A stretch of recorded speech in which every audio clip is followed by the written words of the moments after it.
Angela Davis was innocent, and she always was. One of the most profound speeches from a civil rights activist was called Who Taught You How to Hate Yourself by Malcolm X. It's in this speech that he makes an exclamation that I want to stick with you guys. The most disrespected person in America is the black woman. The most unprotected person in America is the black woman. The most neglected person in America is the black woman. End quote. Now, the most disrespected, unprotected, and neglected person in America is the black woman. As a young black teenager, I once found myself in a situation where I was accused of something, and my reaction to that was to run away.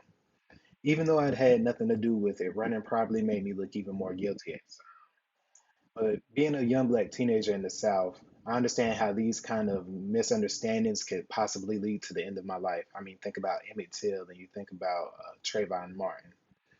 Now, I'm sure you're wondering what my claim to Angela Davis's innocence has to do with a random quote from Malcolm X and a story about me being accused of doing something.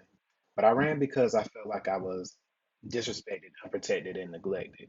So imagine how a black woman must have felt at that point in time in the 1960s when she was accused of conspiracy, murder, and kidnapping. That woman was Angela Davis.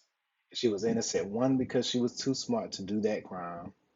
Two, she was already on the FBI's radar, so they were already out to get her. So she was made to be a scapegoat.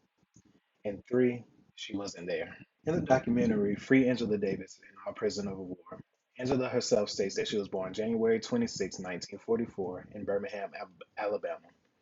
She was the daughter of school teachers.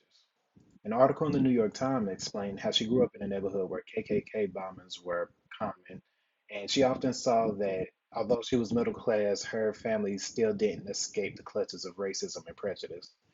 Angela was taught the value of education from a very young age, and she was quite bright for her age. Her and her sister spoke French fluently, and once they went into a clothing store, and because they were light skinned and spoke French fluently, the workers thought that they were dignitaries of some sort. But when they realized that they were just local African Americans, they got kicked out, which is crazy. Sites of racism and prejudice like this at a young age showed her that simply because of her race, she would be disrespected, unprotected, and neglected. History.com details how she was offered an opportunity to complete high school in a program that sent her to live with a white family in New York. And it was here that she got a top of the line education, and she even got a scholarship and traveled overseas to study for college. Which brings me to my first point that this kind of achieving this was something monumental for this time period, the 1950s. So for her to try to kill a judge and two hostages, it kind of wouldn't make sense that she made all these strides to better herself just to do something this dumb. Britannica.com states how Angela became a professor at UCLA.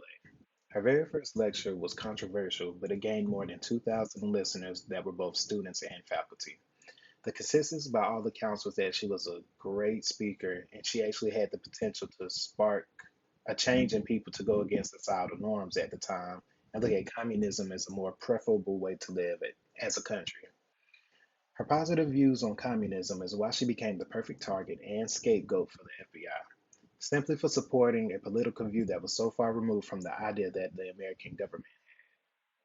We've all been conditioned to think of communism as being anti-American because our greatest rivals happen to be communist countries.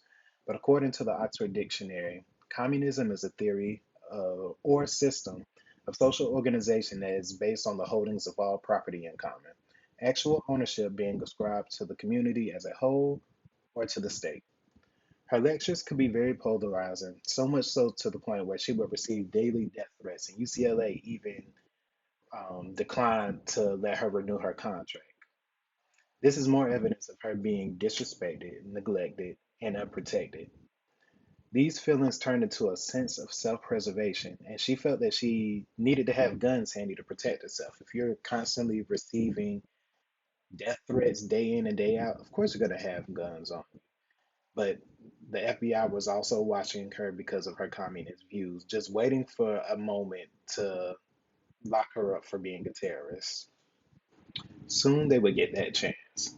Angela was implicated in the murder of a judge and two inmates during an attempted escape of the Soledad brothers. Now, I have to address the elephant in the room. The gun that shot the bullet that killed that judge and those two hostages were from Angela's guns, so they say. However, there's no evidence that shows that she was aware of any schemes and she wasn't there at all, which is the biggest point. How can you be charged with something and you weren't there? Now, I will admit, she did also choose to run, but I mean, think about it. This is the Jim Crow South. You're already on the government's radar, and you've been accused of killing a judge, a superior court judge at that. She probably felt like running was her only option.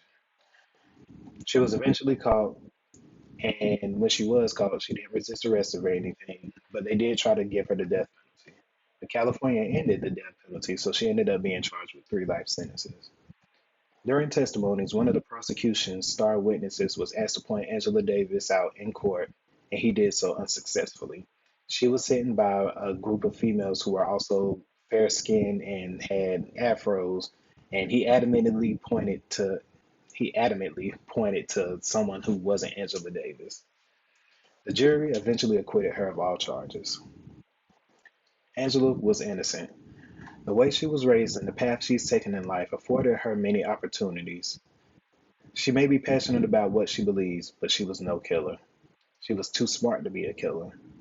Her passions are what got her on the radar of the federal government, and they saw her as a threat, so they painted out for her to be a dangerous terrorist, which she was not. And most importantly, she wasn't there at all, so how can you commit a crime if you're not even there? She was guilty of being a communist, guilty of owning guns, and guilty of being the most disrespected, unprotected, and neglected person in America. But she was not guilty of kidnapping, murder, or conspiracy.